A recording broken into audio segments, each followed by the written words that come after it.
All right, guys, so let's talk about how you can build a personal brand in 5 easy steps. So, this is something where a lot of people spend way too much time looking stuff up, wasting their time doing the wrong thing. And I see this all the time because I help people grow on YouTube and social media. And I've also grown my own YouTube channel to over 800,000 subscribers, as well as a second YouTube channel, the one that you're probably watching this on right now, unless you're watching it on like Twitter or LinkedIn, to about 3,000 subscribers as well. So, the first thing you want to do, guys, you don't do your niche. You don't pick your niche. You don't do a bunch of market research. You don't do anything like that. The first thing you do, number one, is you start posting content. Okay? Start posting content, guys. And specifically, I really recommend that you start posting video content because videos are doing the best right now, and it's really not even close. Video content performs like at least 5 times better than other types of content. And it depends on the platform, but it really outperforms other types of content in almost every way imaginable, whether that's, simply views or in many other ways as well. It's just really, really outperforms other types of content. And you want to basically just share things that you've learned or share things that you are learning, right? So if you're already an expert, what you want to do is just simply share what you know. And if you're not an expert, what you want to do is share what you're learning on your journey of becoming an expert, right? So essentially, the best way of thinking about this is think about things that you've accomplished in the last few years of your life, right? Think about problems that you had that you were able to overcome, and then simply make content on those problems. It's really that simple. So when I first started my YouTube channel, for instance, I just made a list of things that I, had a problem, like certain problems that I had, things that I had gotten relatively good at, either because of I just happened to do them in my childhood, or I just happened to work in jobs where I did them, or maybe I had some kind of natural talent for them. And then I just started making content about it. So some of the things that I made content about, for example, was budgeting, right? I got fairly good at budgeting. Also, just living frugally in general. For instance, I made content about how I would save money in college by using a crock pot and cooking food and having multiple roommates, etc. And just little tips for saving money when you're living frugally. And then I also made content on how to write grants because I happened to work for a 501c3 nonprofit organization and I would be writing grants for them, right? So, that is another thing that I would do. I'd made content on that. And yeah, it's just one of those things where I just made a bunch of different content on a bunch of different things. I made some content on how to land a job because recently I had, went through the process of trying to land a job because I, had to make a resume and I had to make a CV and I had to make all these different things in order to land the job. So I made some content on that. I made some content about how to get the most out of college with the least amount of time, effort, and money. And that was the thing that really took off is the college content. Me talking about college degrees and whether or not they're worth it for not and how to, whether or not they're worth it or not and how to get the most out of it if you decide to do it, if you even should do it in the first place. And so I was just literally making content for the past version of myself. The version of myself where I was unsure about those things and I wished that there was somebody out there talking about it, I would make that content for that person. And I would just gather information basically for everyone on the internet and filter it, organize it, and systematize it, right? So frameworks, for instance, work really well. When it comes to, organizing information, you can just basically think of something in the terms of a framework, for college degrees, for instance. A lot of the time I talk about like ikigai, right? Ikigai is a way of kind of choosing your life path. And so it's kind of a framework. It's like four circles, and then you should choose the thing that's in the middle of the 4 circles. Those are terrible circles, but yeah, I think you get my point. It's like a Venn diagram with 4 circles, and you should choose the thing that is in all 4 of them, right? So yeah, start posting content right away. Don't wait. In fact, if you're watching this, guys, right after this video, right after you like the video, subscribe to the channel, etc., and watch the video all the way through, what I want you to do is literally just record a video with your phone and then post it on YouTube. It doesn't matter what it is. Just say like, this is my first video. I'm just recording it just to see how to post things on YouTube because I'm not sure how to do it, right? And then do the same thing on Twitter and do the same thing on LinkedIn, okay? Just repost it on Twitter, repost it on LinkedIn. right? So that is you literally posting content. So start posting right away and don't freaking wait to post, because I see people get stuck up on step number 2, which I'm about to talk about, which is picking your niche, for literally years. I've seen people get stuck on this for years. And remember, when it comes to step 2, okay, it is pick your niche, but I want you to remember, you are the niche. You are the niche. YATN. So when you are picking your niche, remember that you are the niche. Okay? And what exactly do I mean by that? Well, when you make a personal brand, which I highly recommend you do, by the way, you're actually posting videos of yourself, because it's much easier to get views, it's much easier to get subscribers, it's much easier to have people actually buy your stuff. Because think about it, when have you made a purchasing decision based off of a faceless channel's recommendation? Have you ever done that? Maybe once or something? And then think about how many times you've made a purchasing decision based off of a channel where, it's actually shows somebody's face. Maybe they're doing a review, for instance, for a phone. You've probably done it many, many times, right? So you do a personal brand. And the thing about a personal brand is, much like a human being, a personal brand is like a living, breathing organism. It can change over time. You can change your niche over time. And that's exactly what I've done. So I started posting college degree related videos. And then after that, I posted kind of career related videos. And then I started posting alternative education related videos. So ways of getting educated other than college. So trade school, certifications, online courses, etc. Just ways of getting educated other than college. And then I started talking a lot about remote jobs. And that's kind of what I've been on now. And I also talk a little bit about side hustles and how to make money online and all that kind of thing. But I've changed my niche many times, right? Because I am the niche, right? And people watch the channel for me, in my opinion. Like any other human being, I have interests pop up and, things that I get really interested in. And in that case, I'll talk about them on my channel. And if I stop being interested in them after a while, I'll stop talking about them, right? So that's what happened with college. I felt like I was beating a dead horse. I talked about every possible, variation of college degrees and any type of knowledge that I had about that. And I just didn't think I could give any more value. So I stopped talking about it. And it's that simple. And when you make a personal brand, remember that you are the niche. Now, what you want to do is you want to pick a seasonal niche. Okay, so what niche are you going to be in this particular season of your life? Well, the way you find that is by posting content. And then you let the algorithm tell you what niche you are. So that's exactly what I did. Like I said before, I posted lots of different types of content on different, types of finance, investing, making money, budgeting, saving money, being frugal. I talked about college degrees. I talked about careers. I talked about how to write grants. And the content that really took off was the college degree content. So that was my seasonal niche. Okay, that was the niche that I stuck to for well over a year. Talked about it a lot.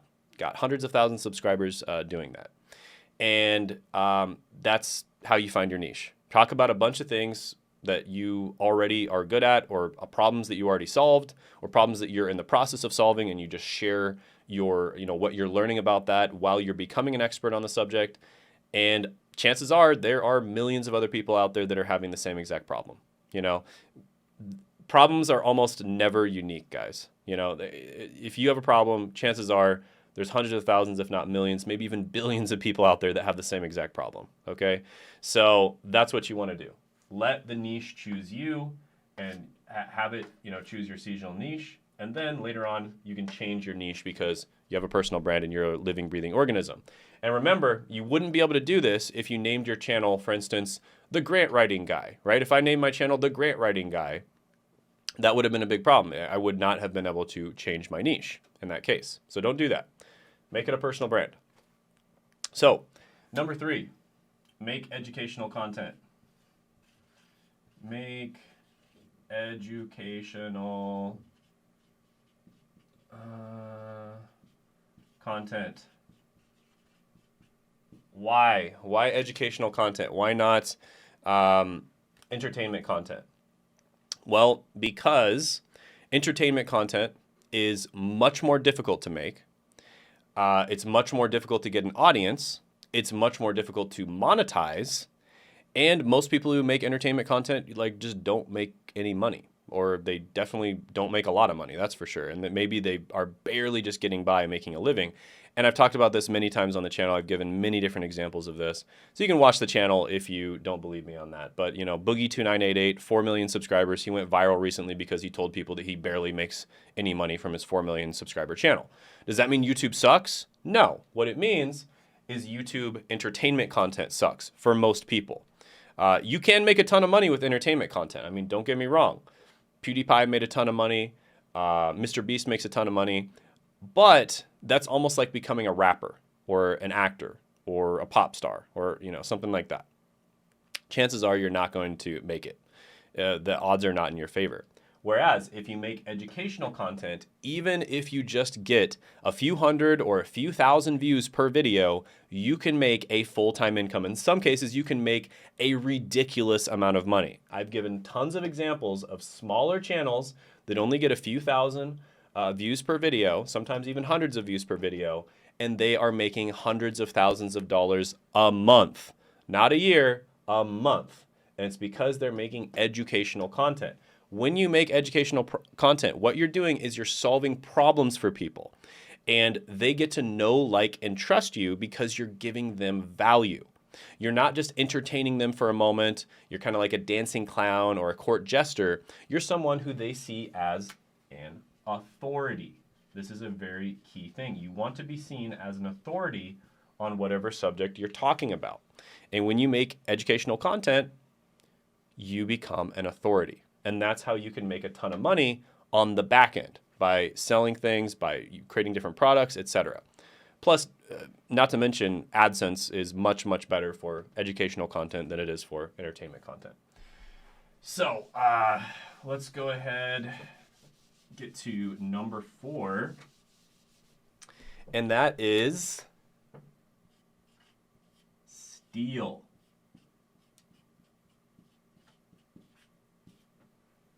I'm telling you to steal other people's content, but you don't want to steal anything. You want to steal like an artist, okay? Now, what exactly do I mean by that?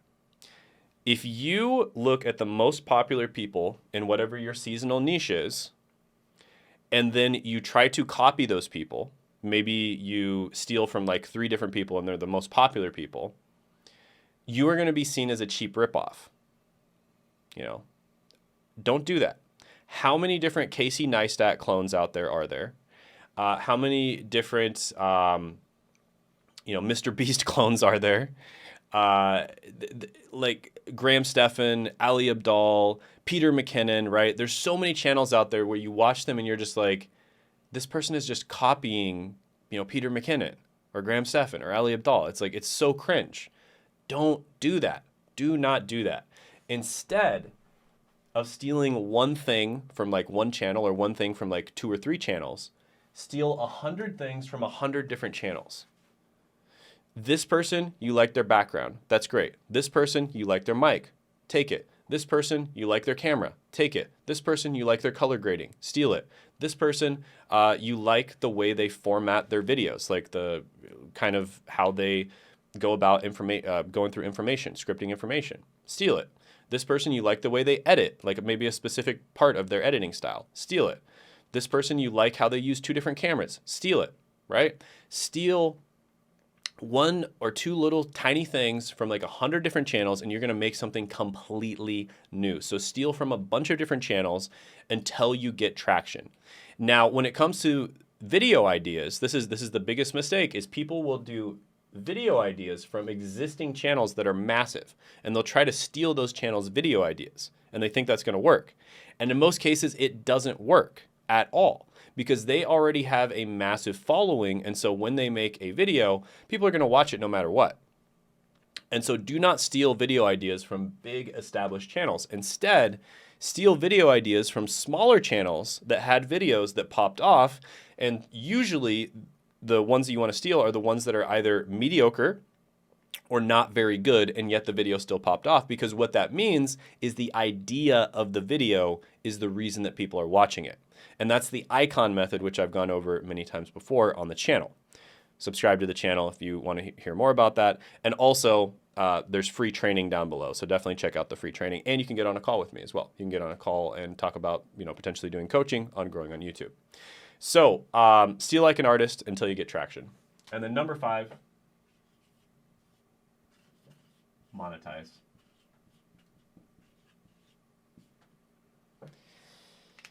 Most people, when they hear the word monetize, they think it means AdSense. They think it means how much you make per 1,000 views from YouTube, how much YouTube pays you per 1,000 views. But this is just the beginning, guys. AdSense is just the beginning of monetization. And real monetization comes on the back end. So if you're making $1,000 a month from AdSense, if you're in the right niche, you might be able to make $50,000 a month from back end, right? If you're monetizing it correctly on the back end. So there's many different ways of doing this. I've made entire videos on exactly how to monetize. Again, check out the channel. But there are 2 ways that I really like are, if you're lazy / you don't have much time, you can use affiliate products. Okay, so affiliate marketing can be really good. On my main channel, I do a lot of affiliate marketing. Love affiliate marketing for the main channel. And then the second way, which is the most profitable way, is to create what's known as a high ticket product. Now, high ticket products could be a service. For instance, one example of a service would be you do somebody's resume and you're in a very specific career. So you're in cybersecurity and you fill out somebody's resume. You create their resume for them to help them get into a cybersecurity position. And you charge them $1,000 for that. So that's like a high ticket product. You could also do agency, which is similar to service, but it's reoccurring. So an example of an agency would be you run ads for chiropractors on Facebook, and you do it monthly to get them clients. Okay, that would be an example of an agency.